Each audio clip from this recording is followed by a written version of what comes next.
Road Pune के इकलौता जरिया वन पीस तक पहुंचने का, और वर्ल्ड गवर्नमेंट वाले कभी भी नहीं चाहते कोई पर्सन लास्ट आइलैंड तक पहुंचे। तो फिर what is special about Roger? आखिर वर्ल्ड गवर्नमेंट ने रॉजर पायरेट्स के ऊपर कोई एक्शन क्यों नहीं लिया? वही दूसरी तरफ world government straw hat pirates के पीछे हाथ धो के पड़ी है, जिससे वो लोग लास्ट आइलैंड तक ना पहुंचे। तो इसका बड़ा ही सिंपल सा रीजन है कि रॉजर भले ही किंग ऑफ द पायरेट्स क्यों ना हो, ईमो और वर्ल्ड गवर्नमेंट के लिए वो बस एक नॉर्मल पायरेट है। इवन रॉजर ने ऐसा कुछ भी नहीं किया जिसकी वजह से वो ईमो और 5 एल्डर की एनिमी लिस्ट में आ जाए, अनलाइक काइडो और जेडेक्स। वही दूसरी तरफ लूफी ने एनिस लॉबी, इम्पेल डाउन और एक हिट जैसी जगह पे अटैक करके सीधा ईमो की नजरों में आ गया। उसी के साथ ही स्ट्रॉ हैट्स पायरेट के अंदर रॉबिन और फ्रैंकी को मारना वर्ल्ड गवर्नमेंट की पहली प्रायोरिटी थी। एंड लास्टली लूफी, जो ईमो का इटर्नल राइवल बन चुका है just because of Joy Boy's fate. क्या तुम्हें पता है काइडो और व्हाइट बियर्ड दोनों को ही अपने कैरेक्टर के हिसाब से अपोजिट डेविल फ्रूट मिले हैं। मतलब व्हाइट बियर्ड जो कि एक पीसफुल पायरेट है जिसे बस एक फैमिली चाहिए और वो नेवी से फालतू में पंगा नहीं लेता, पर उसका डेविल फ्रूट जो कि है गुड़ा गुड़ा नोमी, वो बना है सिर्फ मैसिव डिस्ट्रक्शन के लिए। वही दूसरी तरफ काइडो जो कि एक इविल पायरेट है जो अपने साथ स्लेवरी, मनी और डिस्ट्रक्शन लेके जाता है, पर उसका डेविल फ्रूट जो कि है फिश फ्रूट, जिसे चाइनीज माइथोलॉजी के अंदर पीस और गुड फॉर्चून माना जाता है, जो कि बिल्कुल भी काइडो के कैरेक्टर को जस्टिफाई नहीं करता। उसी के साथ ही हम सबको पता है कि किसी भी डेविल फ्रूट को अवेकन करने के लिए डेविल फ्रूट और उसके यूजर के थॉट्स को सेम होना पड़ेगा, पर व्हाइट बियर्ड और काइडो के केस में ये पूरा ऑपोजिट है। तो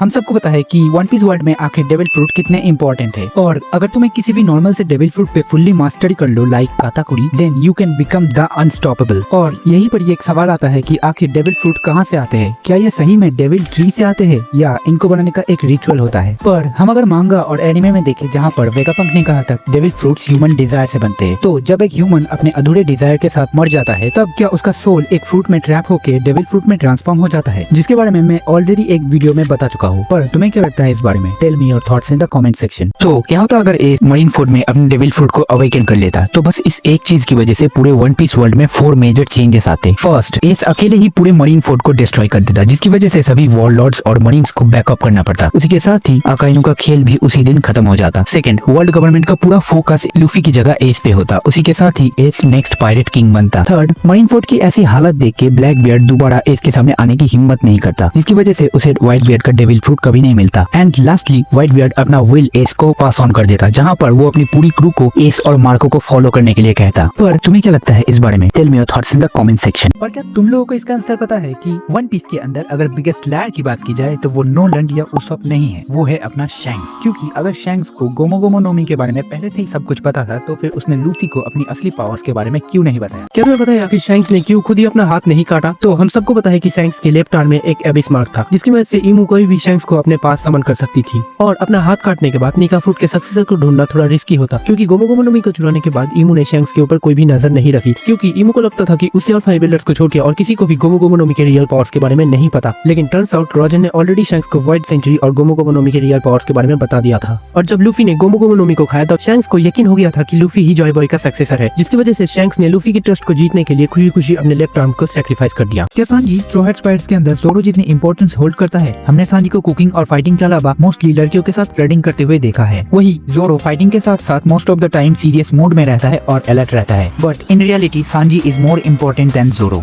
जहाँ पर ज़ोरो स्ट्रॉ हैट्स पायरेट्स के अंदर स्वॉर्ड्समैन के रोल को लीड करता है, उसी के साथ ही लोग उसके एटीट्यूड, सीरियसनेस, लॉयल्टी और उसके कुछ पीक मोमेंट्स के लिए पसंद करते हैं। इवन मेरा फेवरेट कैरेक्टर भी ज़ोरो ही है। वही सांजी एक टॉप क्लास फाइटर होने के साथ ही एक बेस्ट शेफ भी है, और सांजी का आईक्यू भी ज़ोरो से बहुत ज्यादा है, जो कि हमने एनिस लॉबी और वाटर 7 आर्क के दौरान देख के रखा है। उसी के साथ ही सांजी वो पर्सन है जो स्ट्रॉ हैट्स को हर बैटल के बाद डिलीशियस फूड प्रोवाइड करता है अपने स्ट्रेंथ और पावर को रिकवर करने के लिए। अब अगर तुम लोगों को वीडियो थोड़ी सी भी इंफॉर्मेटिव या अच्छी लगी है तो फिर वीडियो को लाइक करके चैनल को सब्सक्राइब कर देना, क्योंकि हम 5 के सब्सक्राइबर के बहुत करीब है। तो इस थ्योरी के अकॉर्डिंग वन पीस वर्ल्ड को भी सिंक नहीं होगा, जिसमें हमारा मेन कैरेक्टर होगा ब्लैक बियर्ड। तो हम सबको पता है कि लुलुशिया किंगडम को डिस्ट्रॉय करने के बाद सी लेवल 1 मीटर तक ऊपर आ गया था। उसी के साथ ही डोफ्लामिंगो ने इम्पेल डाउन के अंदर कंफर्म किया था कि अगर सी लेवल 5 मीटर से ज्यादा ऊपर आ गया तो रेड लाइन को छोड़ के पूरा वन पीस वर्ल्ड डूब जाएगा। And here come this theory, जिसके अकॉर्डिंग ब्लैक बियर्ड खुद को वर्ल्ड सिंक से बचाने के लिए अपना यामी यामी नोमी की पावर्स को यूज करके एक जायंट ब्लैक होल क्रिएट करेगा, जिससे ब्लैक बियर्ड अपने सराउंडिंग में आने वाले सभी सी वाटर को ब्लैक होल के अंदर सक कर लेगा। और हम सबको पता है कि ब्लैक होल की स्टोरेज की कोई भी लिमिट नहीं होती, चाहे वो चीज कितना बड़ा या कितना ज्यादा ही क्यों ना हो, जिस वजह से ब्लैक बियर्ड के बनाए हुए ब्लैक होल के अंदर वाटर तब तक सक होगा जब तक सी लेवल नॉर्मल नहीं हो जाता या ब्लैक बियर्ड खुद नहीं बच जाता। और इस इंसिडेंट के चलते ब्लैक बियर्ड बन जाएगा the saviour of mankind. Dragon और लूफी बाप बेटे होने के बावजूद भी हमें उन दोनों में कोई सिमिलरिटी नहीं दिखती, लेकिन क्या हो अगर मैं तुमसे कहूँ कि dragon is much like Luffy, not in appearance but in destiny, जहाँ पर लूफी की डेस्टिनी खुद को फ्री बनाना चाहती है किंग ऑफ द पायरेट्स बनके वही ड्रैगन की डेस्टिनी खुद को छोड़ के बाकी सभी को सफरिंग से फ्री करना चाहती है। और हमने मांगा में भी देखा है कि ड्रैगन एक ऐसा पर्सन है जो किसी को भी सफर करते हुए नहीं देख सकता, और शायद इसी वजह से ड्रैगन ने मरीन छोड़ के रेवोल्यूशनरी आर्मी बनाने का फैसला लिया होगा। लेकिन हम अगर इन दोनों की पर्सनैलिटी की बात करें तो लूफी उन लोगों की मदद करता है जो सही में अपनी लाइफ को बेहतर बनाना चाहते हैं, जो अपनी सफरिंग्स की चेन को तोड़ना चाहते हैं। वही ड्रैगन उन सभी लोगों की मदद करता है जो सफरिंग्स में है, भले ही वो किसी पायरेट की वजह से हो, वर्ल्ड गवर्नमेंट की वजह से हो या नेचुरल डिजास्टर की वजह से ही क्यों ना हो। ड्रैगन उन सभी जगहों में जाता है जहाँ पर लोगों को सच में मदद की जरूरत है। Even Dragon also wants to make Luffy free. इसी वजह से ड्रैगन ने कभी भी लूफी को अपनी साइड करने की कोशिश भी नहीं की।